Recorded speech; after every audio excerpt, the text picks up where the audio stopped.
The theme of the book of Mark, like I said in the last video, is that Jesus is a king. He is an authoritative king who wants true followers. He is looking for people not who are going to be, half in and half out. Not that people are going to, kind of make up their mind about whether or not they want to maybe follow this king. He's a king who expects like obedience from his people because he's God, because he's the Son of God. And so today in Mark chapter 1, we're going to see two kind of quick stories, both of which highlight Jesus's authority. Like when he calls people or demons in the second story to do something, they do it. And so I think as we read the story, the main takeaway and application is I want you to think, when God calls you to do something, when you're at cell group and maybe you read something and it kind of convicts you, like, man, this is a way God is calling me to change my life, or something God's calling me to do, or a person God is calling me to reach out to or love. Like, do we actually listen and obey, or do we decide to make ourselves king and listen to our own authority? So it's Mark chapter 1, starting in verse 16. As Jesus walked beside the Sea of Galilee, he saw Simon and his brother Andrew casting a net into the lake, for they were fishermen. "Come, follow me," Jesus said, "and I will send you out to fish for people." At once they left their nets and followed him. When he had gone a little farther, he saw James, son of Zebedee, and his brother John in a boat, preparing their nets.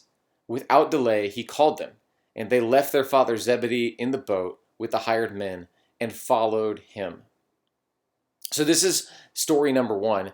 Jesus is walking by the Sea of Galilee and he sees a few fishermen. Okay, he sees Simon, who, by the way, Simon is also Peter. Peter goes by 2 names.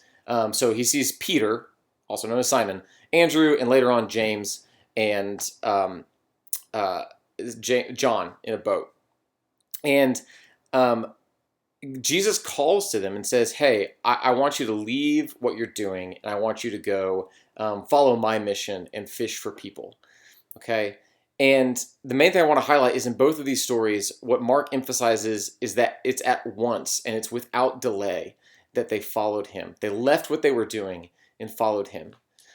And again, I think the application for us is that when God calls us to do something, even something that's difficult or that's not what everyone else around us is doing, what do we do? I think so often we make up excuses. We say, well, yes, I'll do that, but maybe later, maybe after I do this thing, after, the sports season that I'm in, or after I get done with my senior year, or after the summer's over, or after this thing, or maybe next semester, after fall retreat, or after this camp, I'll be on fire for you. We kind of like delay things and put them off until later. And what Mark is showing us is that, man, when we're truly listening and seeing Jesus as the king he is, we follow him without delay. Because I know from my own life, when I delay things, I keep delaying them. I delay them till later and later, or the thing I thought I was waiting for doesn't happen. Again, if you were waiting and, last year, if you're like, man, I'm going to wait for Timberlines where I'm really going to be on fire for Jesus, and so I'm just going to wait till then to really follow him. Well, guess what? Our plans sometimes don't happen. Timberline didn't happen. And so when we wait, again, we're relying on something in the future that we're not really sure about. Okay, so Jesus doesn't want us to delay. He has authority. The second story is actually weirdly similar. It says they went to Capernaum, and when the Sabbath came, Jesus went into the synagogue and began to teach. The people were amazed at his teaching because he taught them as one who had authority, not as the teachers of the law.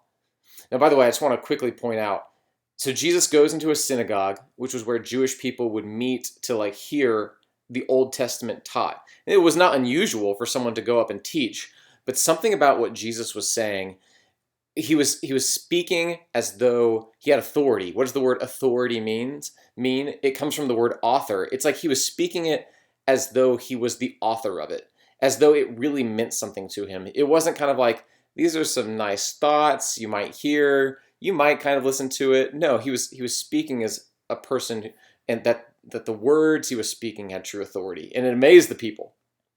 So in verse 23, it says, "Just then a man in their synagogue who was possessed by an impure spirit cried out, 'What do you want with us, Jesus of Nazareth? Have you come to destroy us? I know who you are. You're the Holy One of God.' 'Be quiet,' Jesus said sternly. 'Come out of him.'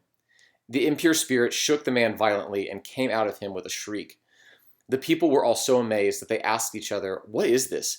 A new teaching, and with authority. He even gives orders to impure spirits, and they obey him.' News about him spread quickly over the whole region of Galilee." So again, today, as you think about Jesus and as we're learning about Jesus, I don't know, often I think we think about Jesus as, he was a loving person. He was a servant to the people around him, but we forget that he was also an authoritative person. Like when he spoke, it wasn't always with, just kind of like a soft voice and, man, I guess it would be great if you just loved each other. Like, no, here he speaks with stern authority and speaks to this demon and says, "Leave this person and shut up." And the demon leaves because Jesus has that kind of authority. And the question is, do we let him have that kind of authority in our lives? Like, yes, he loves you and he cares about you. But he's also like the king of the universe. He's the Son of God. And so when he calls us to something, do we obey him? Because that's the kind of obedience that God expects. When we truly trust Jesus, we allow him to like speak into our lives and have control of it, trusting that he knows what's best for us.